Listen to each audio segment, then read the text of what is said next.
पुष्पगुच्छ गुंफण्यासाठी मी डॉक्टर अनुप्रिता मोरे यांना इथं आमंत्रित करतो. ह्या व्यासपीठाला आपण सूर्य असं नाव दिलेलं आहे. तर या सूर्य व्यासपीठावरती आपलं स्वागत आहे मॅडम. आणि मी अर्दड सरांना अशी विनंती करतो की त्यांनी पुष्पगुच्छ देऊन त्यांचे स्वागत करावे. धन्यवाद सर, धन्यवाद मॅडम. आणि यापुढील सूत्र मी मॅडमकडे देतो.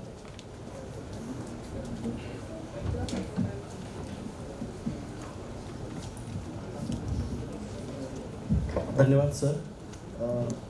एक कार्यक्रमाचा औपचारिक भाग म्हणून अगदी एका मिनिटामध्ये मी मॅडमचा या ठिकाणी आपल्या पुढे परिचय करून देणार आहे. डॉक्टर अनुप्रिता मोरे मॅडम या आयुकामध्ये सध्या शास्त्रज्ञ म्हणून काम करत आहे. त्यांनी जर्मनीच्या बॉन विद्यापीठातून खगोलशास्त्र या विषयामध्ये मानाची PhD ही पदवी प्राप्त केली आहे. त्यांचं जे कार्य आहे जसं ग्रॅव्हिटेशनल लेन्सिंग, ग्रॅव्हिटेशनल तरंग, गॅलेक्सी निर्मिती, उत्क्रांती आणि कॉस्मॉलॉजी या विषयामध्ये त्यांचं प्रामुख्याने संशोधन त्या करतात. सगळ्यात महत्त्वाचं, पर्यावरणाशिवाय आपलं अस्तित्व नाही ही एक नैतिक जबाबदारी कोणी टाळू शकत नाही असं त्यांचं ब्रीद आहे. खरं तर हा त्यांचा अल्पसा परिचय मी आपल्यापुढे या ठिकाणी मांडतो, कारण आपल्या व्याख्यानातून त्या आपल्याला सिटिझन सायंटिस्टच्या मदतीने गुरुत्वभिंगाचा शोध या विषयावर आपल्याला या ठिकाणी व्याख्यान देणार आहे. तर या संमेलनाच्या वतीने पुन्हा एकदा मी डॉक्टर अनुप्रिता मोरे मॅडमचं या ठिकाणी स्वागत करतो आणि त्यांना विनंती करतो की त्यांनी या विषयावर आपलं पुष्प या ठिकाणी गुंफावं. धन्यवाद. हॅलो. हां, तर सगळ्यात पहिले मला इथे आमंत्रण दिल्याबद्दल धन्यवाद. आणि इथे सगळ्यांसमोर मला जी संधी मिळाली आहे, मी जे काही काम करते त्याच्याबद्दल सांगण्यासाठी सुद्धा सगळ्यांचं धन्यवाद. तर मी आज ग्रॅव्हिटेशन लेन्सिंग ह्याच्याबद्दल तुम्ही आत्ता पहिल्या व्याख्यानात ऐकलेलंच आहे ग्रॅव्हिटेशन लेन्सिंगबद्दल, पण त्याच्याबद्दल मी अजून माहिती देणार आहे की हे ग्रॅव्हिटेशन लेन्स सिस्टम्स कशी शोधायचे आणि ह्याच्यामध्ये सिटिझन सायंटिस्ट म्हणजे आपल्यासारखे सगळे लोक ज्यांना ॲस्ट्रॉनॉमीमध्ये इंटरेस्ट आहे आणि कोणत्या ना कोणत्या मार्गे सहभागी होण्याची इच्छा आहे, तर ते असे सगळे सिटिझन सायंटिस्ट जे जगभरात पसरलेले आहेत ते कसे ह्याच्यामध्ये मदत करू शकतात, कसे आम्हाला शोध घेण्यामध्ये मदत करू शकतात त्याच्याबद्दल मी सांगणार आहे. तर थोडे आधी मी बॅकग्राऊंड देणार आहे या टॉपिकवर. तर आपण जेव्हा आकाशाने बघतो तर आपल्याला असंख्य तारे दिसतात, बरोबर. आणि हे तारे जे आहेत ते आपल्या स्वतःच्या आकाशगंगा ही जी आपली दीर्घिका आहे त्याच्यामधले हे तारे आहेत. पण एक दीर्घिका जर तुम्ही बघितली, गॅलेक्सी जर बघितली, तर गॅलेक्सीमध्ये फक्त तारे नसतात, त्याच्यामध्ये अजून पण बऱ्याच गोष्टी असतात. फॉर एक्झाम्पल त्याच्यामध्ये बऱ्याच प्रकारचे गॅसेस असतात. स्टार्स तर मी आता तुम्हाला सांगितलं, तारे असतात, असंख्य तारे आणि गॅस, वेगवेगळ्या प्रकारचे गॅसेस असतात. आणि त्याशिवाय अदृश्य एक प्रकारचं मॅटर असते ज्याला डार्क मॅटर असं म्हणतात. आणि आपल्याला वेगवेगळ्या आतापर्यंत जे स्टडीज झाले आहे त्याच्यावरून असं कळते की डार्क मॅटर जे आहे ते त्याचं प्रमाण 85% आहे. आणि ऑर्डिनरी मॅटर म्हणजे ज्या गोष्टी आपण बघू शकतो, आपल्या डोळ्यांनी बघू शकतो किंवा आपण टच करू शकतो, जे आपल्या पृथ्वीवर आढळतात, अशा गोष्टी ज्या आहेत ऑर्डिनरी मॅटर ते फक्त 15% आहे. त्याच्यामुळे डार्क मॅटर हे जे याचं एवढं जास्त प्रमाण आहे विश्वामध्ये, त्याचा आपण अभ्यास कसा करू शकतो आणि त्याच्याबद्दल आपल्याला माहिती कशी मिळू शकते हे आपल्याला ग्रॅव्हिटेशन लेन्सिंगमधून शिकू शकतो आपण. तर आत्तापर्यंत जर आपण बघितलं मागचे काही वर्षांपर्यंत खगोलशास्त्र जर आपण म्हटलं तर प्रकाश हे आपलं एकमेव माध्यम होतं आपला विश्वाचा अभ्यास करण्यासाठी. त्याच्यामध्ये वेगवेगळ्या काय गोष्टी आहेत, कशा घडतात ते समजून घेण्यासाठी प्रकाश हे सगळ्यात महत्त्वाचं माध्यम होतं. थोड्या वर्षांपासून जेव्हा गुरुत्वीय तरंगीचा शोध झाला तेव्हापासून समीर जसे बोलले की एक नवीन window it has open a new window in the universe. So आपल्याला एक वेगळं माध्यम मिळालं, पण तोपर्यंत आपण मेनली प्रकाशावर डिपेंड करत होतो वेगवेगळ्या गोष्टी समजण्यासाठी. तर प्रकाश ही फार महत्त्वाची गोष्ट आहे खगोलशास्त्रासाठी. आणि जस्ट एक थोडंसं समरी, एक थोडंसं रिव्हिजन की प्रकाशाबद्दल आपल्याला काय माहिती आहे, आपल्या डे टू डे एक्सपिरियन्समधून आपण प्रकाशाबद्दल काय माहिती आहे की प्रकाश जे आहे ते एका सरळ रेषेत जाते. आणि म्हणजे आता एखादा कॉर्नरवर कोणीतरी दुसरी व्यक्ती जात असेल तर ती आपल्याला दिसते का? नाही दिसत, कारण की प्रकाशाची त्या व्यक्तीवरून जी परावर्तीतून जी प्रकाशाची किरणं येतात ते आपल्यापर्यंत पोहोचतच नाही. त्याच्यामुळे आपण एका कॉर्नरवर असले कोणी व्यक्ती असेल तर त्याला आपण बघू शकत नाही. पण तरी प्रकाशाची जी किरणं आहेत ते जर ते जे माध्यम असेल, समजा एका भिंगातून जर आपण बघत असो किंवा पाण्यावर जर तरंग असतील, तर अशा याच्यामधून जर माध्यमातून जर तुम्ही बघितलं तर ते प्रकाशाची किरणं जी असतात ते बेंड होतात, कर्व होतात. असे आपण एक्सपिरियन्सेस खूप सारे बघितलेले आहेत. तर आता मी ग्रॅव्हिटेशन लेन्झिंगबद्दल बोलणार. ग्रॅव्हिटेशन लेन्झिंग म्हणजे काय? म्हणजे एका भिंगासारखाच त्याचा उपयोग केला जातो, पण ते काच नसून ते एक कोणत्याही वस्तूच्या गुरुत्वाकर्षण बळामध्ये तयार झालेली भिंग आणि त्याचा जो इफेक्ट आहे त्याला ग्रॅव्हिटेशन लेन्झिंग म्हणतात.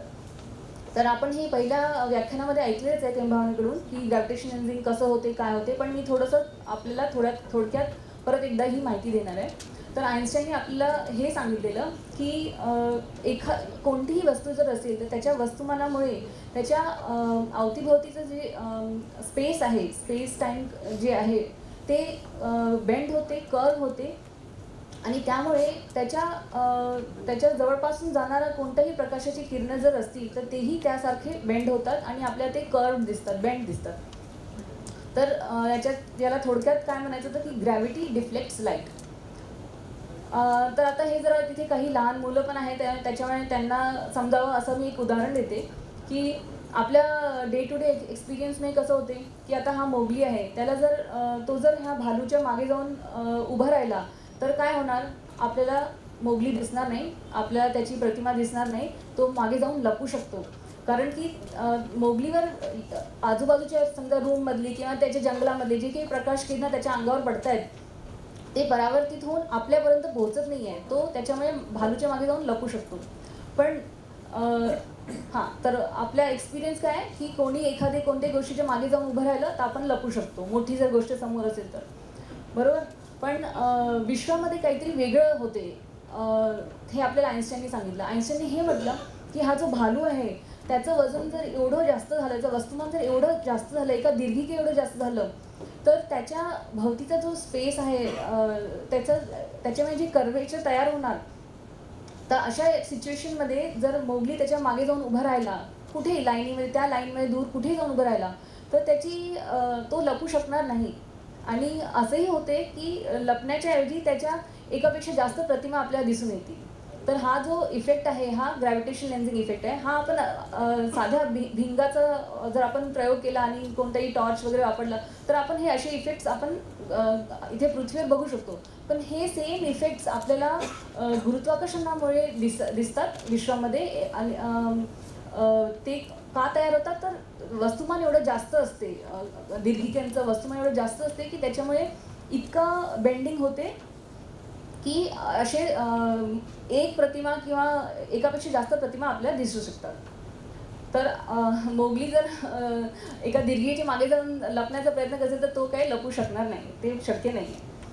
तर आता मी थोडंसं खगोलशास्त्रीयमधलं एक्झाम्पल देते, जे आपण जे सायंटिस्ट ॲक्च्युली बघतात टेलिस्कोपसून, असं एक्झाम्पल देते. तर ह्याच्यामध्ये काय होते, आता आपण इथे पृथ्वीवर बसलो आहोत आणि आपण आकाशाने बघतोय, तर आकाशामध्ये आपल्याला कुठेतरी एक दीर्घिका दिसते. आणि जर आपण लकी असलो तर त्या दीर्घिकेच्या मागे त्याच लाईनीमध्ये खूप दूरवर अजून एक प्रकाशाचा जर स्रोत असेल, जर एखादी गॅलेक्सी असेल किंवा क्वेझार असेल, काही दुसरं प्रकाशाचा स्रोत असेल, तर असं होते की त्याच्याकडून जो निघणारे प्रकाशाचे किरणं आहेत ते असे कर्व होऊन येतात आणि आपल्याला असा भास होतो की इथे एक प्रतिमा आहे आणि इथे एक प्रतिमा आहे. तर ही आपल्याला एक भास होतो की इथे दोन प्रतिमा तयार झालेल्या आहेत आणि आपल्याला असं वाटतं की तो सोर्स तिथेच आहे, ती गॅलेक्सी तिथेच आहे असं आपल्याला वाटते. पण हा एक भास आहे, हे काय खरं ॲक्च्युली तिथे दोन गॅलेक्सीज नाही आहेत आणि ही जी ओरिजिनल जी गॅलेक्सी आहे किंवा स्रोत आहे तो आपल्याला ॲक्च्युली दिसूच शकत नाही. तर हा मी तुम्हाला साईडमधला व्ह्यू दाखवलेला आहे. आता आपल्याला असं साईडमधला व्ह्यू नाही देतात, आपल्याला आपल्या पृथ्वीच्या बाहेर जाऊन नाही बघतायत, पण आपल्याला आकाशामधून कसं दिसेल हेच चित्र कसं दिसेल, तर हे असं दिसते. तर हे हबल स्पेस टेलिस्कोपने घेतलेलं चित्र आहे, एका खरं ग्रॅव्हिटेशन लेन्स सिस्टमचं चित्र आहे. ज्याच्यामुळे तुम्ही ही जर गॅलेक्सी बघितली तर ही आपल्या जवळची जी गॅलेक्सी आहे जशी ही इथे आहे तशी ती गॅलेक्सी आपल्या जवळची गॅलेक्सी आहे. आणि त्याच्या वस्तुमानामुळे जे एक मागचा सोर्स आहे इथे तो क्वेझार आहे, ह्याच्या 2 प्रतिमा तयार झालेल्या आहेत आणि तुम्ही बघू शकता की हे अशा त्याच्या 2 बाजूला तयार झालेल्या आहेत. आणि जे ॲक्च्युअल तो तिथे जो क्वेझार जो आहे तो तर आपल्याला दिसतच नाही आहे, तो त्याच्या मागे लपून गेलेला आहे. तर अशी आपल्याला जर चित्र बघायची किंवा असे एक्झाम्पल्स जर बघायचे असतील ग्रॅव्हिटेशन लाईन सिस्टमसाठी तर हे फार रेअर आहे, फार दुर्मिळ आहे. कारण की विश्व जे आहे ते इतकं विशाल आहे आणि त्याच्यामध्ये गोष्टी जो इतक्या एकमेकांपासून लांब आहे की अशी अलाइनमेंट होणं फार रेअर असते. त्याच्यामुळे तुम्ही जर 1000 गॅलेक्सीजचे जर इमेजेस बघितले तर त्याच्यात तुम्हाला एक कुठेतरी असं सापडेल, एक्झाम्पल सापडेल की जिथे असं अलाइनमेंट होते आणि तुम्हाला असे ग्रॅव्हिटेशन लेन्झिंगमुळे मल्टिपल इमेजेस दिसत आहेत. तर याला स्ट्रॉंग लेन्झिंग म्हणतात. आणि एक मिनिट ना, इथे एक ॲनिमेशन आहे पण ते आता मला इथे बघते का जरा. तर मी इथे एक ॲनिमेशन दाखवणार आहे, जर आपल्याला बघता आलं तर. हां, तर या ॲनिमेशनमध्ये मी काय दाखवण्याचा प्रयत्न करते की समजा आता ही जी गॅलेक्सी इथे जर ही गॅलेक्सी आहे ही असं आपण लाईनीमध्ये जर आपण फिरवली, जर इकडून इकडे ती जर मूव्ह झाली तर आपल्याला ते ग्रॅव्हिटेशन लेन्झिंगमुळे कशी इफेक्ट्स दिसतील ते या ॲनिमेशनमध्ये दिसत आहे. तर जर गॅलेक्सी जेव्हा खूप लांब असते त्यावेळेस त्याचं असं एक खूप ओढून ताणून खेचलेली त्याची एक प्रतिमा दिसते, तर त्याला आपण आर्क्स असं म्हणतो. आणि ती आर्क्स ती जे इमेज आहे ती जी गॅलेक्सी आहे ती जशी जशी त्या जवळच्या गॅलेक्सीच्या लाईनीमध्ये जशी जशी ती जवळ येत जाते तशी तशी त्याची जी लेन्झिंगचे जे इफेक्ट्स आहेत ते जास्त स्ट्रॉंग व्हायला लागतात आणि एकापेक्षा जास्त प्रतिमा दिसायला लागते आपल्याला. हे बघा, आधी इथे एक प्रतिमा असते आणि मग जेव्हा ते सेंटरमध्ये क्रॉस करते त्यावेळी जास्त एक ऑलमोस्ट रिंग दिसल्यासारखी दिसते, जे पहिल्या लेक्चरमध्ये केंभावनी असं सांगितलं होतं आईन्स्टाईन रिंगसारखं दिसते. तर तशी ही रिंग इथे तयार होते आणि मग परत सोर्स जर हळूहळू गॅलेक्सी ती जर मूव्ह व्हायला लागली तर मग परत आपल्याला एक वेगळं काहीतरी त्याचं प्रतिमा आणि त्याची कॉन्फिगरेशन दिसायला लागते. थँक्स. तर आता मी एवढे तुम्हाला उदाहरणं दिले, सगळं एक्सप्लेन केलं, तुम्ही पहिल्या लेक्चरमध्ये सुद्धा ऐकलेलं आहे ग्रॅव्हिटेशन लेन्झिंगबद्दल. आता तुम्ही मला सांगू शकता का ह्या 2 चित्रापैकी कोणत्या चित्रामध्ये ग्रॅव्हिटेशन लेन्स दिसते? लेफ्ट हँड साईडला. आणि तुम्ही ह्या चित्रामध्ये आता इतके म्हणजे असंख्य इथे गॅलेक्सीज आहेत, खूप साऱ्या वेगवेगळ्या गोष्टी इथे दिसत आहेत, पण तुम्ही कसं काय इतक्या पटकन ओळखलं की तिथे एक ग्रॅव्हिटेशन लेन्स आहे? तिथे ही आर्क दिसते, ही आपल्याला लगेच एका क्षणात दिसून येते, बरोबर की नाही? तर इथे आपल्याला कितीही ऑब्जेक्ट्स बाकी किती काही असले, वेगवेगळे तारे असले किंवा वेगवेगळ्या गॅलेक्सीज असल्या, ते किती लांब असल्या जवळ असल्या, ह्या सगळ्या गोष्टींकडे आपण न बघता आपल्याला एका क्षणात आपल्याला एक हे काहीतरी वेगळं या इमेजमध्ये आहे हे दिसून येते. कारण की ते ग्रॅव्हिटेशन लेन्झिंगचे इफेक्ट्स जे असतात त्याची जी ताणलेली इमेज जी आहे, अशी स्ट्रेच झालेली आर्कसारखी जी इमेज आहे ते आपल्याला लगेच कळते की हे एका साध्या गॅलेक्सीसारखी काही नाही आहे, हे काहीतरी वेगळं आहे.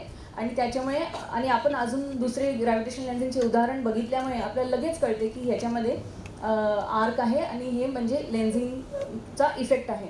आणि या इमेजने असं आपल्याला काही दिसत नाही. हे दोन्ही इमेजेस हबल स्पेस टेलिस्कोपने घेतलेले आहेत, वेगवेगळ्या आकाशामधल्या वेगवेगळ्या भागाचे घेतलेले आहेत, पण इथे आपण क्लिअरली तो इफेक्ट बघतोय. आणि हा इफेक्ट होण्यासाठी हे इथे जे तुम्हाला इथे 2 हे गॅलेक्सीज दिसत आहेत त्याच्याबरोबर इथे अजून छोट्या छोट्या अशा सेम रंगाच्या अजून बऱ्याचशा छोट्या छोट्या गॅलेक्सीज दिसत आहेत. तर हा एक ॲक्च्युली गॅलेक्सींचा समूह आहे, त्याला गॅलेक्सी क्लस्टर असं म्हणतात.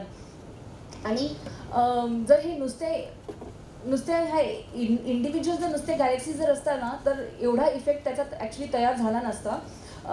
ह्या सगळ्या गॅलेक्सीजना धरून, यांना सगळ्यांना म्हणजे त्याच्या गुरुत्वाकर्षणाने धरून डार्क मॅटर तिथे आहे, जे ह्या सगळ्या एका समूहामध्ये हे सगळ्या गॅलेक्सीज एकमेकांच्या भोवती फिरत आहे त्या गॅलेक्सी क्लस्टरमध्ये. आणि त्याचं त्या डार्क मॅटरचं वस्तुमान एवढं जास्त आहे की आपल्याला हे असे एकदम खूप असे मोठे आर्कसारखे गॅलेक्सीचे इमेजेस दिसतात. आता मी तुम्हाला एक फुल गॅलरी दाखवते ज्याच्यामध्ये खूप वेगवेगळ्या प्रकारचे ग्रॅव्हिटेशन लेन्सेस चे चित्र आहेत. आणि हे सुद्धा सगळे हबल स्पेस टेलिस्कोपने घेतले, त्याच्यामुळे आपल्याला खूप म्हणजे चांगले रेझोल्युशननी, चांगल्या क्लॅरिटीने आपल्याला ते बघता येतात.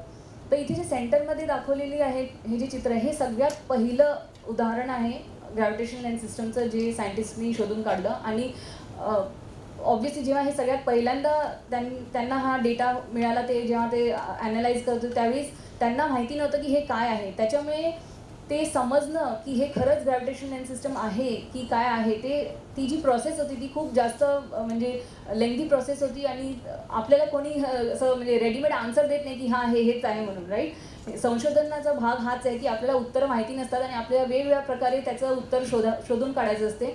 आणि जेव्हा वेगवेगळ्या प्रकारे आपल्याला त्याचं उत्तर मिळते की हां हेच आहे, दुसरं काही असू शकत नाही, तेव्हा आपल्याला गॅरंटी होते की हां हे ग्रॅव्हिटेशन लेन्सिंगच असणार आहे, दुसरं काही असू शकत नाही. आणि ते पहिली डिस्कवरी झाल्यानंतर त्याच्यानंतर अजून शेकडो असे आपल्याला ग्रॅव्हिटेशन लेन्स सिस्टम्सचे डिस्कवरी त्याच्यानंतर खूप झालेले आहेत. आणि त्याच्यामुळे मी हे सगळे वेगवेगळे उदाहरण दाखवते. ह्याच्यामध्ये तुम्ही बघू शकता कुठे आपल्याला हे असे 4 इमेजेस दिसत आहेत, इथे पण 4 इमेजेस दिसत आहेत, इथे 2 दिसत आहेत, इथे असे वेगळे आर्क्स दिसत आहेत, पण आर्क्स इथे तुटक आहेत, इथे खूप असे जाड ही जी इमेजेस तयार झाले ते खूप जाड आहे. तर तुम्ही बघू शकता की याच्यामध्ये किती विविधता आहे, त्यांच्या रंगांमध्ये, त्यांच्या आकारांमध्ये, त्यांच्या प्रतिमा किती प्रतिमा झाल्या आहेत त्याच्यामध्ये सुद्धा ही खूप विविधता आहे. तर अशा एवढ्या सगळ्या विविधता असल्यामुळे कम्प्युटर अल्गोरिदम्सनी आपल्याला जर हे असे जे ग्रॅव्हिटेशन लेन्स सिस्टम शोधायचे असतील तर ते खूप कठीण जाते.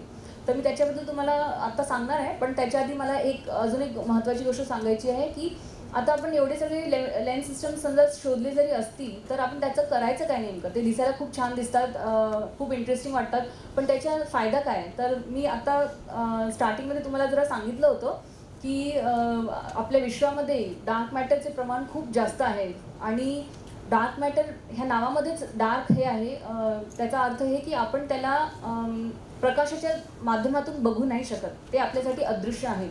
पण डार्क मॅटर ह्याला वस्तुमान असल्यामुळे त्याचा जो गुरुत्वाकर्षण बळ आहे त्याच्यामुळे ग्रॅव्हिटेशन लेन्झिंग इफेक्ट आपल्याला डिटेक्ट करता येऊ शकतो. आणि ह्या लेन्झिंगच्या इफेक्टच्या द्वारे आपण त्याचा अभ्यास करू शकतो.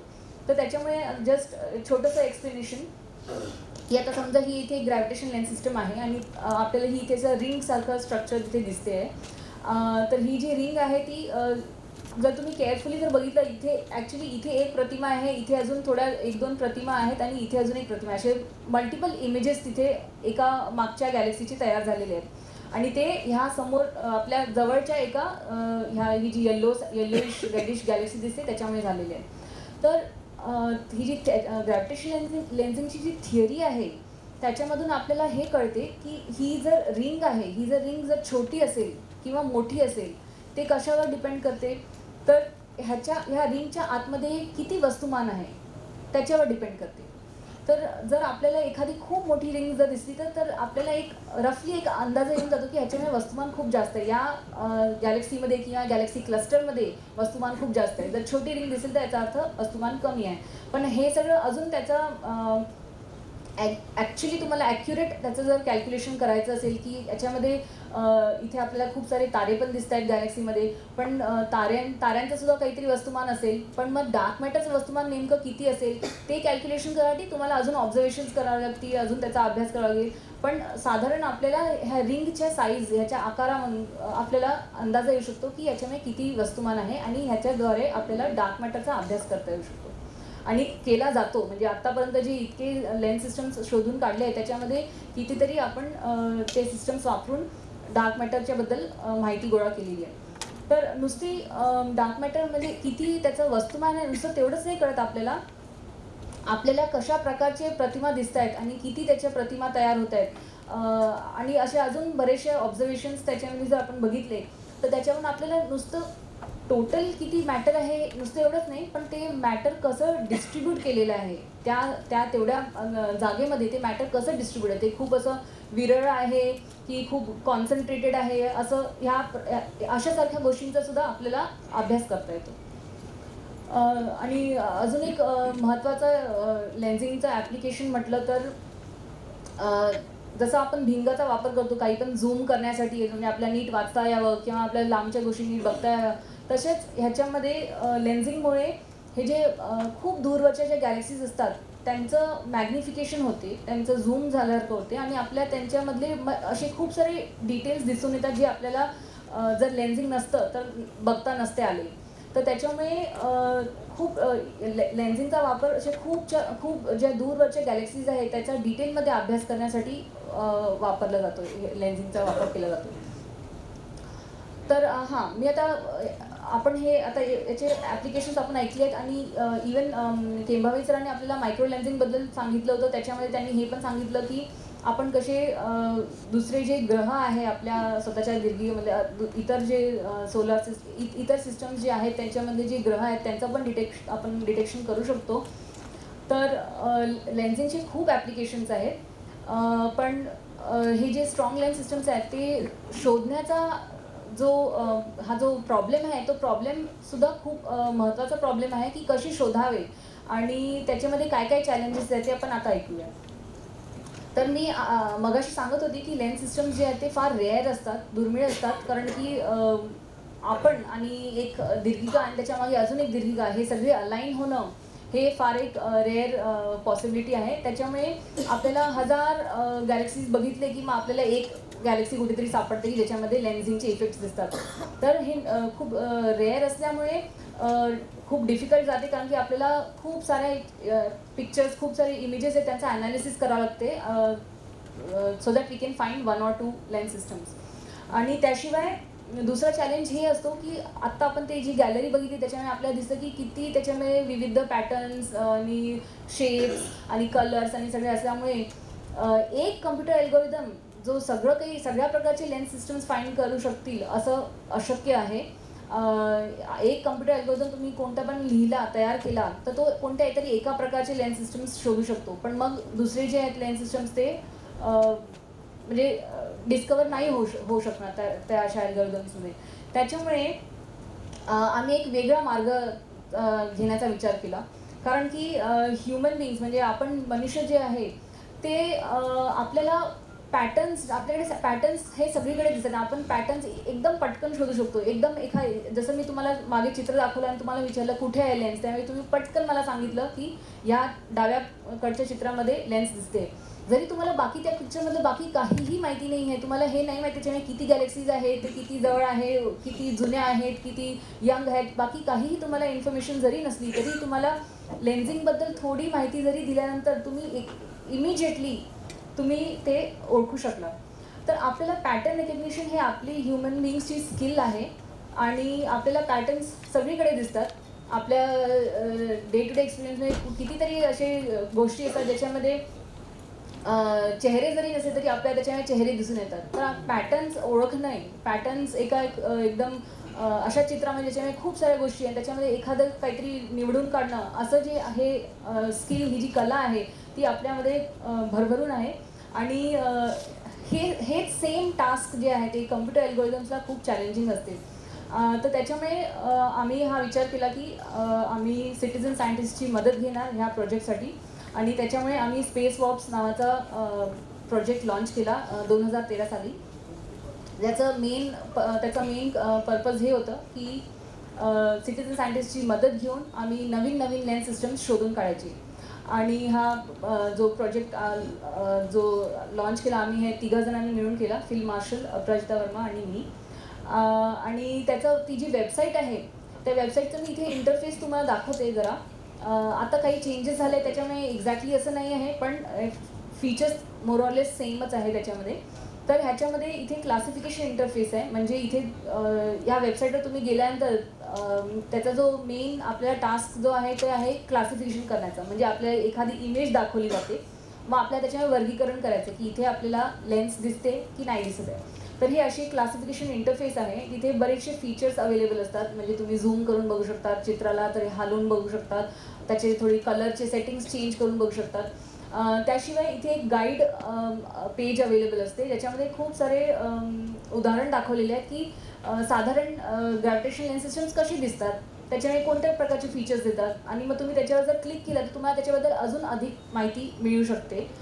आणि त्याचबरोबर इथे नॉन लेन्सेस म्हणजे अशा गोष्टी ज्या लेन्ससारख्या दिसू शकतात, आपल्याला कन्फ्युजिंग वाटू शकतात पण ॲक्च्युली लेन्सेस नाही आहेत, अशाही गोष्टींचे चित्र दाखवलेले आहेत. आणि त्यांचे एक्सप्लेनेशन त्या इमेजेसवर अवेलेबल आहे. तर या वेबसाईटवर बऱ्याच प्रकारची वेगळ्या प्रकारे तुम्हाला ट्रेनिंग दिली जाते. आणि इकडे अजून वेगवेगळ्या पेजेसवर डिटेलमध्ये माहितीसुद्धा दिली जाते. आणि अजून एक खूप म्हणजे वेगळी गोष्ट आमच्या ह्या प्रोजेक्टबद्दल आहे की तुम्ही ऐकलं असेल आजकाल न्यूजमध्ये बऱ्याच ठिकाणी मशीन लर्निंग वापरून काहीतरी अजून शोध काढला किंवा अजून काहीतरी सायंटिस्टने केलं. तर आम्ही या प्रोजेक्टमध्ये मशीन लर्निंग सारखेच अल्गोरिदम्स वापरलेले आहेत. जरी आम्ही याच्यामध्ये मशीन लर्निंग ॲक्च्युली वापरलेली नाही आहे, पण ती जे मेन अल्गोरिदम असते की जसं मशीन लर्निंग अल्गोरिदम्स वापरून जसा अभ्यास केला जातो तसाच अभ्यास आम्ही इथे केलेला आहे. तर ह्याच्यामध्ये आम्ही काय करतो की आम्ही ट्रेनिंग प्रोव्हाइड करतो सगळ्या सिटिझन सायंटिस्टला. आणि ही ट्रेनिंग जी आहे त्या ट्रेनिंगचा आम्ही आमच्या ॲनालिसिसमध्ये वापर करतो. तर आम्ही काय करतो की ह्या इमेजेसमध्ये काही अशा इमेजेस आहेत जे ट्रेनिंग इमेजेस म्हणतात त्यांना. तर ते सिटिझन सायंटिस्ट जेव्हा ते इमेजेस बघत असतात त्यावेळेस त्यांना नाही कळत की हे ट्रेनिंग इमेजेस आहेत की ॲक्च्युअल इमेजेस आहेत. त्यांना ही इन्फॉर्मेशन दिली जात नाही. त्यांना फक्त चित्र दाखवले जातात आणि त्यांनी त्याचं वर्गीकरण करायचं असते, क्लासिफिकेशन करायचं असते. पण ते क्लासिफिकेशन केल्यानंतर मग आम्ही त्यांना एक फीडबॅक देतो की तुम्ही आत्ता एक म्हणजे हे कम्प्युटर जनरेटेड इमेजेस आहेत, कम्प्युटर जनरेटेड लेन्स सिस्टम्स आम्ही इथे ॲड केलेले आहेत. मग तुम्ही त्याचं क्लासिफिकेशन बरोबर केलं की चुकीचं केलं हा फीडबॅक आम्ही त्यांना तिथे लाईव्ह देतो. त्याच्यामुळे 2 गोष्टी होतात. एक तर त्यांना तिथे लाईव्ह फीडबॅक मिळावे, त्यांना ट्रेनिंग मिळते, त्यांना त्यांचं लक्ष राहते प्रोजेक्टमध्ये ते जे क्लासिफिकेशन करतात. जर त्यांना असं कळालं की 4 वेळा तुम्ही क्लिक्स केल्या आहे आणि प्रत्येक वेळी तुमचं चुकीचं क्लासिफिकेशन होत आहे तर सडनली आपण लक्ष परत देतो की नाही मला बरोबर करायला पाहिजे. तर हा याचा खूप महत्त्वाचा भाग आहे आणि खूप याचा आम्हाला प्रोजेक्टमध्ये मदत होते. तर हा फीडबॅक इम्पॉर्टंट पॉईंट आहे. आणि त्याशिवाय आम्ही हा जो डेटा आहे आमच्या ज्या ट्रेनिंग इमेजेसमधला जो आम्ही डेटा कलेक्ट करतो आहे त्याच्यावरून आम्ही हे ठरवतो की प्रत्येक सिटिझन सायंटिस्ट जो क्लासिफिकेशन करतो आहे तो किती स्किल्ड आहे, किती एक्सपर्ट आहे, त्याचासुद्धा आमच्याकडे डेटा स्टोअर केला असतो. आणि तो जो डेटा आहे तो आम्ही आमच्या ॲनालिसिसमध्ये वापरतो. ज्या प्रकारे प्रत्येक सिटिझन सायंटिस्टची एक्सपर्ट लेवल असेल, स्किल लेवल असेल त्या हिशोबाने आम्ही त्यांचे क्लासिफिकेशन्स आमच्या ॲनालिसिसमध्ये कन्सिडर करतो. तर इथे एक लेन्स सिस्टम इथे दाखवलेली आहे जी कम्प्युटरनी जनरेट केलेली आहे आणि याच्यामध्ये ॲड केली आहे. तर तुम्ही जर याच्यावर क्लिक केलं तर ते म्हणणार की well done, you have spotted a simulated lens system. तशाच प्रकारे इथे एक अशी इमेज दाखवलेली आहे की ज्याच्यामध्ये काहीच नाही आहे आणि जर तुम्ही त्याच्यावर चुकून क्लिक केलं तर ते म्हणणार की sorry you clicked by on the wrong this lens system. किंवा जर तुम्ही क्लिक नाही केलं तर ते बरोबर मेसेज येते की nice, there is no gravitation lens system in this field. So त्याच्यामुळे तुम्हाला एक ट्रेनिंग मिळत जाते. आणि हे जे ट्रेनिंग इमेजेस आहे आमच्या प्रोजेक्टमध्ये थ्रूआउट आम्ही अवेलेबल करतो. असं नाही आहे की कोणता ट्रेनिंगचा पिरियड आहे त्याच्यानंतर मग असे इमेजेस अवेलेबल नाही. हे जे ट्रेनिंगचे इमेजेस आहेत ते सतत प्रोजेक्ट संपेपर्यंत तुम्हाला दिसत राहतील. सो ओके, तर आता मला जरा आम्ही ॲक्च्युली कोणते लेन्स सर्च केले त्याच्याबद्दल जरा माहिती द्यायची आहे. सगळ्यात पहिल्यांदा आम्ही जो फर्स्ट लेन्स सर्च केला तो CFH टेलिस्कोप लेगसी सर्वे हा जो सर्वे केलेला होता ऑप्टिकल डेटा घेऊन. त्या डेटामध्ये आम्ही सर्च केला आहे लेन्सेससाठी. त्याचे साधारण 4 लाख इमेजेस आम्ही तयार केले आणि त्याच्यामध्ये ब्लाइंड सर्च केला. ब्लाइंड सर्च म्हणजे जस्ट इमेजेस घ्यायचे आणि वेबसाईटवर लावायचे. त्याच्यामध्ये आम्ही कोणते स्पेसिफिकली कोणते गॅलेक्सीज नाही सिलेक्ट केले किंवा अजून कोणते क्लस्टर्स नाही सिलेक्ट केले, असं कोणतेच ऑब्जेक्ट्स आम्ही सिलेक्ट न करता फक्त त्याचे इमेजेस तयार केले आणि ते इमेजेस आम्ही वेबसाईटवर लावले.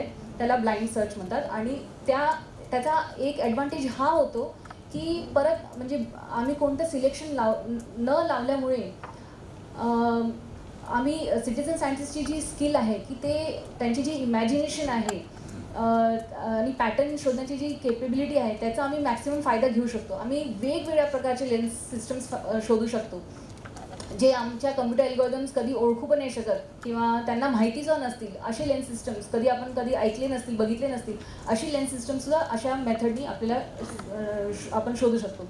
त्याच्यामुळे त्याचा गोल आमचा हाच होता, टू बीट द रोबोट्स.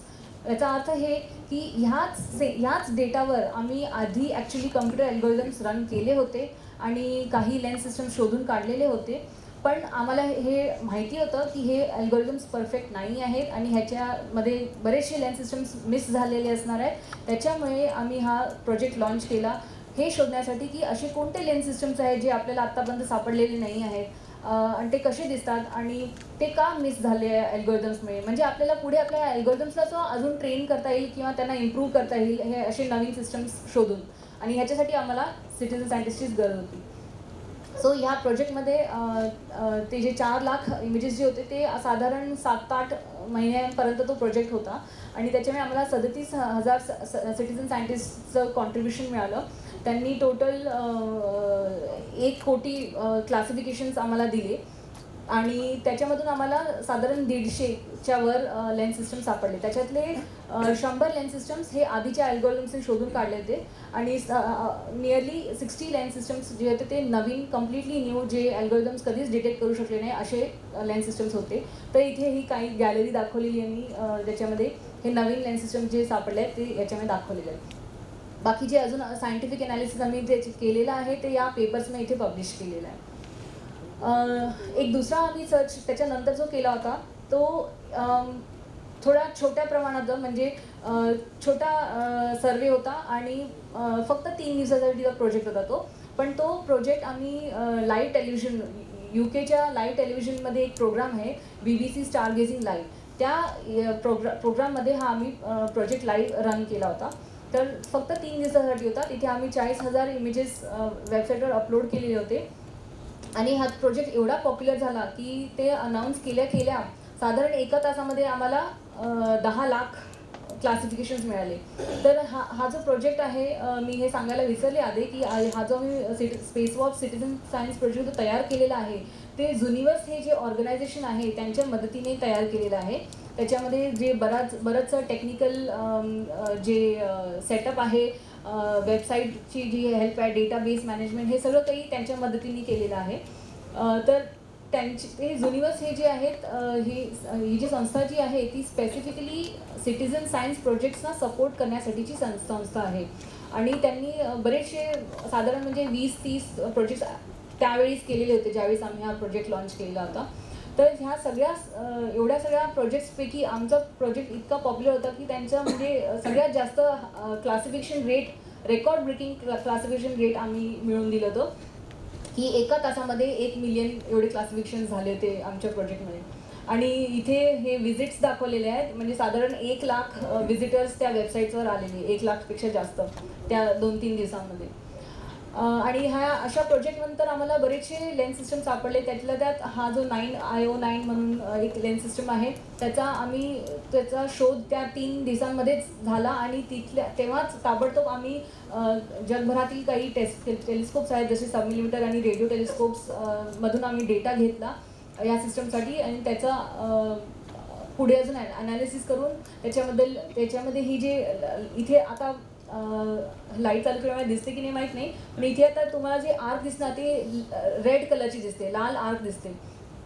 तर ही जी गॅलेक्सी आहे ती त्याच्यामध्ये तारे जे आहेत ते लाल दिसत आहेत आपल्याला आणि ते त्या गॅलेक्सीमधलं जे वेगवेगळे तारे आहेत त्यांचं निर्मितीचं जे रेट आहे त्याला स्टार फॉर्मेशन रेट म्हणतात ते किती आहे हे सगळं आम्ही याच्यामधून ह्या जे आम्ही सगळे ऑब्झर्वेशन्स केले त्याच्यामध्ये आम्ही शोधून काढलं आणि ते याच्यामध्ये पेपरमध्ये आम्ही पब्लिश केले. आणि ह्या सगळं म्हणजे हे सगळं शक्य होण्यासाठी आम्हाला म्हणजे तुमच्या सहाय्याची खूप गरज होती आणि त्याच्यामुळे हे सगळं शक्य झालं.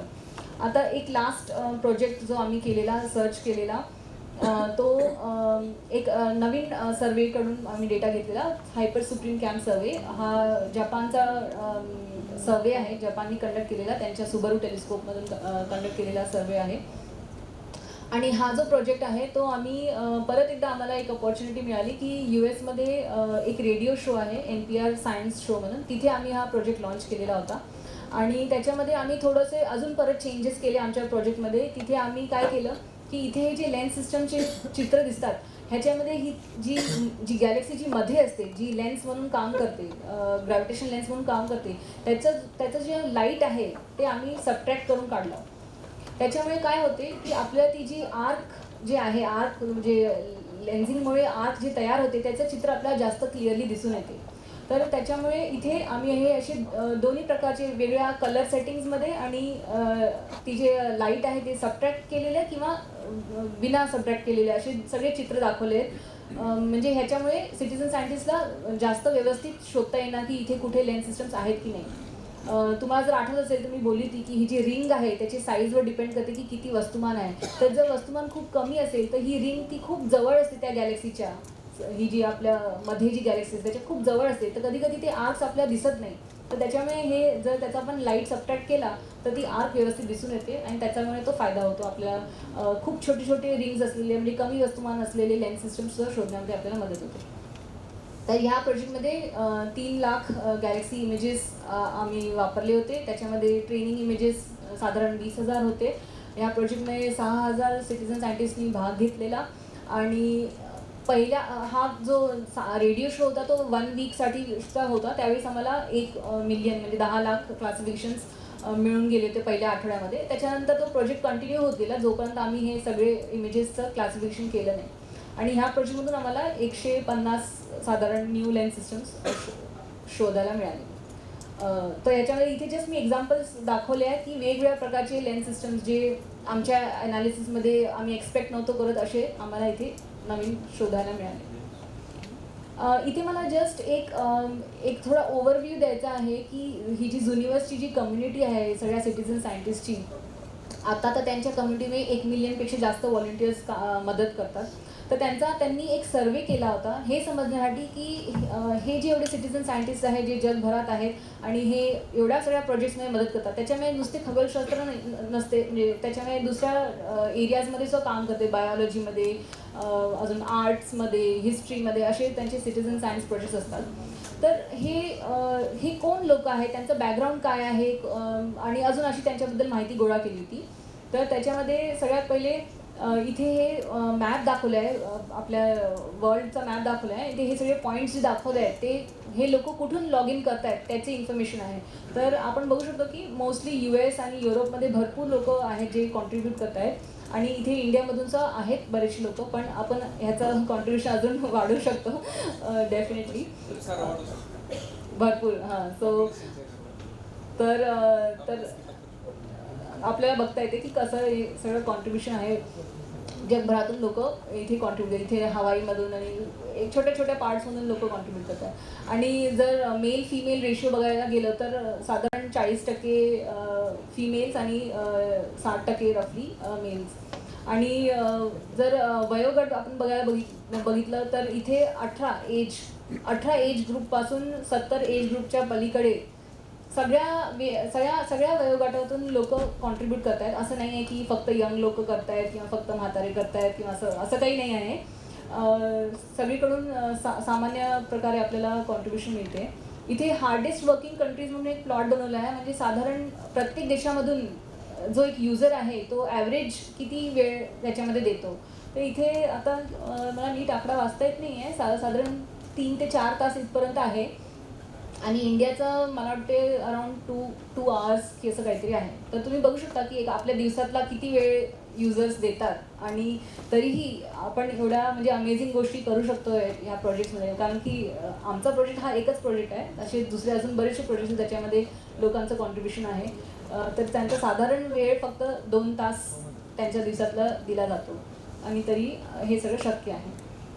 त्यांचं अजून प्रोफेशनल बॅकग्राऊंड बघितलं तर इंजिनियर्स, मॅनेजर्स, बरेचसे IT रिलेटेड आहेत. आणि एम्प्लॉयमेंट बॅकग्राऊंड बघितलं तर 40% जे लोक आहेत ते फुल टाईम काम करणारे आहेत आणि रिटायर्ड आणि पार्ट टाईम करणारे ऑलमोस्ट समप्रमाणात आहे 13%, 15%. तर अगेन तुम्ही हे बघू शकता की असं नाही आहे की जे फक्त रिकाम टेकडे आहेत फक्त तेच हे करत आहेत किंवा फक्त जे ॲमॅच्युअर एस्ट्रॉनॉमर्स आहेत ते नाही, जे फुल टाईम जॉब करतायत, काहीतरी त्यांचं आहे चालू जॉब, तरीही ते त्याच्यातून वेळ काढून याच्यामध्ये कॉन्ट्रीब्यूट करतात. तर त्यांनी अजून हा सुद्धा एक प्रश्न विचारला की ह्या सगळ्या सिटिझन सायंटिस्ट जे आहेत ते त्यांचं मोटिवेशन काय आहे, ते का ह्या प्रोजेक्ट्समध्ये कॉन्ट्रीब्यूट करतात. त्यांना त्याच्यामधून काही रिवॉर्ड मिळत नाही, ॲज सच काही पैसे मिळत नाही, दुसऱ्या प्रकारचं काही म्हणजे रेकग्निशन थोडंफार मिळते, पण तरी एवढे जर 1 मिलियन व्हॉलंटियर्स सगळ्यांना तर रेकग्निशन तेवढं मिळू शकत नाही. पण मग का म्हणून सिटिझन सायंटिस्ट त्याच्यामध्ये पार्टिसिपेट करतात. तर ह्याच्यातलं सगळ्यात जास्त जर बघितलं की सगळ्यात महत्त्वाचं कारण त्यांचं काय आहे, तर ते म्हणतात की I like to contribute to the scientific progress. म्हणजे माझ्यामुळे सायंटिफिक काय प्रोग्रेस होते ह्याच्यामध्ये मला जास्त आनंद आहे, त्याच्यामुळे मला त्याचा गर्व आहे आणि त्याच्यामुळे मला ह्या प्रोजेक्ट्समध्ये मदत करावी अशी वाटते. आणि दुसरे अजून आहे की I am fascinated by these projects. म्हणजे मला हे एवढे छान, एवढे अमेझिंग, इंटरेस्टिंग वाटतात की मला याच्यामध्ये भाग घ्यावा वाटतो. आता पुढे काय होणार आहे तर आम्ही नेक्स्ट अजून एक नवीन एक सर्वे आहे जो आता ॲक्च्युली डेटा त्याचा कम्प्लिटली अवेलेबल आहे. सर्वे कंप्लीट झालेला आहे. तो US मध्ये मेनली त्यांचे जे हा जो सर्वे लीड करतात ते US मधले आहेत लोक. हा सर्वे याचं नाव आहे डार्क एनर्जी सर्वे आणि आता आम्ही सध्या याच्यासाठी आमचे प्रिपरेशन चालू आहे. ट्रेनिंग इमेजेस वगैरे सगळे तयार झालेले आहे, डेटा तयार झालेला आहे आणि तो आता मी वेबसाईटसुद्धा ॲक्च्युली त्याच्यामध्ये सुद्धा आम्ही बरेचसे चेंजेस केले आहेत आणि सगळं जे ॲनालिसिस करायचं असते ते सॉफ्टवेअरसुद्धा त्याच्यामध्ये खूप बदल होत आहेत. तर ते सगळं जेव्हा आता नवीन रेडी होणार त्यावेळेस आम्ही हा नवीन लॉन्च करणार आहे नवीन सर्च डार्क एनर्जी सर्वेमध्ये लेन्स सगळे अजून लेन्सेस शोधण्यासाठी. आणि जस्ट एक तुम्हाला एक थोडंसं एक्झाम्पल द्यायचं म्हटलं तर मागच्या 35 वर्षांमध्ये आतापर्यंत आपल्याला साधारण 500 वगैरे लेन्सेस सापडले कारण की त्यावेळेसचा सर्वेज असे होते किंवा टेलिस्कोप्स तसे होते किंवा लोकांचा इंटरेस्ट असा होता. त्या हिशोबाने आपल्याला तोपर्यंत 35 वर्षांमध्ये फक्त 500 लेन्स सिस्टम शोधले. पण आत्ता जे सर्वे चालू आहेत जसे डार्क एनर्जी सर्वे किंवा मी आत्ता जे हायपर सुप्रीम कॅम सर्वे दाखवले हे सर्वेज एवढे मोठे आहेत आणि एवढे डीप आहे आणि एवढ्या चांगल्या दुर्बिणीतून घेतलेले सर्वे आहे. आणि आता अल्गोरिदमसुद्धा आमची खूप इम्प्रूव्ह झाली आहे की त्यामुळे ह्या 5 वर्षामध्ये आपल्याला 1000पेक्षा जास्त लेन्स सिस्टम शोधता येतील. आणि ह्याच्यामुळे इतके वेगळे आपल्याला डार्क मॅटरबद्दलचे प्रश्न किंवा अजून गॅलेक्सीजचे बद्दल काही ज्या गॅलेक्सीजची निर्मिती कशी होते किंवा ते इव्हॉल्व कसे होतात हे अशाशी जोडलेले जे प्रश्न असतात त्याच्याबद्दल आपल्याला लेन्सिंगमुळे आपण शिकू शकतो. आणि ह्या सगळ्यात महत्त्वाची गोष्ट की ह्या अशा प्रोजेक्ट्समध्ये तुम्हीही पार्टिसिपेट करू शकता आणि त्याच्या योगदान तुम्ही देऊ शकता आणि याच्यासाठी तुम्हाला असं गर्व वाटेल की मी याच्यामध्ये मदत केली आहे. सो माझी सगळ्यांकडे विनंती आहे की प्लीज ह्या वेबसाईटकडे बघा आणि नुसतेच आमचे नाही अजून दुसरे सिटिझन सायन्स प्रोजेक्ट्स आहेत. दिशा पण सांगणार आहे तुम्हाला याच्याबद्दल. तर आता अपॉर्च्युनिटीज खूप आहेत. आपल्याला जर खरंच ॲस्ट्रॉनॉमीमध्ये इंटरेस्ट असेल तर वेगवेगळे मार्ग आपल्याला ओपन झालेले आहेत त्याच्यामध्ये आपल्याला सहभागी होण्यासाठी. तर इथे मी जस्ट लास्ट स्लाईडमध्ये हे लिंक्स लावून ठेवलेले आहेत. जर तुम्हाला पाहिजे असेल तुम्ही नोट डाऊन करू शकता. Thank you madam. फक्त एकच प्रश्न आहे, हा जो लेन्स इफेक्ट आहे हा साधारणतः किती काळ टिकतो? खूप चांगला प्रश्न आहे. तर आता मी जे सगळे तुम्हाला जे उदाहरण दाखवले जिथे आपण एक दीर्घिका असते आणि दुसरीकडे एक दीर्घिका किंवा क्वेझर असतात. हे जे सगळे जे ऑब्जेक्ट्स आहेत ॲस्ट्रॉनॉमिकल ऑब्जेक्ट्स जे आहेत ते इतक्या दूरवरचे आहेत आणि ते इतक्या काळापर्यंत टिकणारे आहेत. म्हणजे त्यांचं जे लाईफ सायकल आहे ते बिलियन्स ऑफ इयर्सचं आहे. खूप छोटे आहोत, खूप छोटे आहोत. हो. तर त्याच्यामुळे ॲक्च्युली इवन जे चित्र तुम्हाला दिसत आहे तिथे ते त्याच्यामध्ये काहीच बदल होणार नाही आहे. आणि त्याच्यामुळे हे जे लेन्स सिस्टम्स जे आपल्याला दिसत आहेत ते असेच राहणार आहेत. फक्त एक उदाहरण द्यायचं म्हटलं तर जे मायक्रो लेन्सिंगबद्दल आपण ऐकलं होतं आधी. समजा एखादा क्वेझार जर असेल बॅकग्राऊंडमध्ये जर क्वेझार असेल तर क्वेझारमध्ये बरेचसे चेंजेस होत असतात, फ्लक्च्युएशन्स होत असतात. त्याच्यामध्ये ज्या प्रोसेसेस होत असतात त्याच्यामुळे त्याच्यामधला जो लाईट आहे तो कमी जास्त होत असतो. आणि कधी कधी असंही होते की तो जो क्वेझार आहे तो एका त्याच्या लाईफ सायकलमध्ये तो एका फेजमध्ये असतो. तो त्याला म्हणतात की म्हणजे ते turned on, it is turned on. म्हणजे त्याच्यामधून तो जो क्वेझारमधली ती जी ऊर्जा बाहेर येत असते ती काही काळानंतर ती कमी होऊ शकते. तर त्याला म्हणतात की क्वेझार टर्न ऑफ झाला. तर असं होऊ शकते कारण की तो जो क्वेझार आहे तो ॲक्च्युली क्वेझार आपण कशाला म्हणतो असा ब्लॅक होल जो एका गॅलेक्सीमध्ये आहे आणि त्याच्या भोवती काही प्रोसेसेस चालू असतात ज्याच्यामुळे खूप जास्त प्रमाणात ऊर्जा निर्माण होते आणि ती आपल्यापर्यंत येते. आणि ती इतकी जास्त असते की आपल्याला त्याची जी म्हणजे होस्ट गॅलेक्सी ती जी आहे ती आपल्याला गॅलेक्सी दिसतच नाही. आपल्याला फक्त तो सेंटरमधून येणारा जो प्रकाश आहे तोच दिसत असतो. तर ते आपल्याला ॲक्च्युली एका ताऱ्यासारखं दिसते पण ती असते ॲक्च्युली एक गॅलेक्सी आणि गॅलेक्सीमधला ब्राईट सेंटर. तर असंही म्हणजे जे आत्तापर्यंत आपल्याला क्वेझार्सबद्दल माहिती आहे ते त्याच्यामधून हा निष्कर्ष निघालेला आहे की क्वेझार्स जे आहे ते कोणत्या तरी फेजमध्ये टर्न्ड ऑन असतात आणि देन आफ्टर सम टाईम ते टर्न ऑफ असं होऊ शकते. त्याच्यामुळे आज जर आपल्याला तिथे क्वेझार दिसत असेल तर काही अब्ज वर्षानंतर तिथे एखादी गॅलेक्सी दिसेल. पण त्याशिवाय त्याच्यापेक्षा जास्त अजून काही चेंजेस होणार असं मला वाटत नाही. हे असं स्टॅटिक इमेजेस आहेत आणि आपल्या जसे काही लेन्स सिस्टम्स आहेत ते तसेच राहतील, तर त्याच्यामध्ये काही फरक नाही पडणार. थँक्यू. धन्यवाद.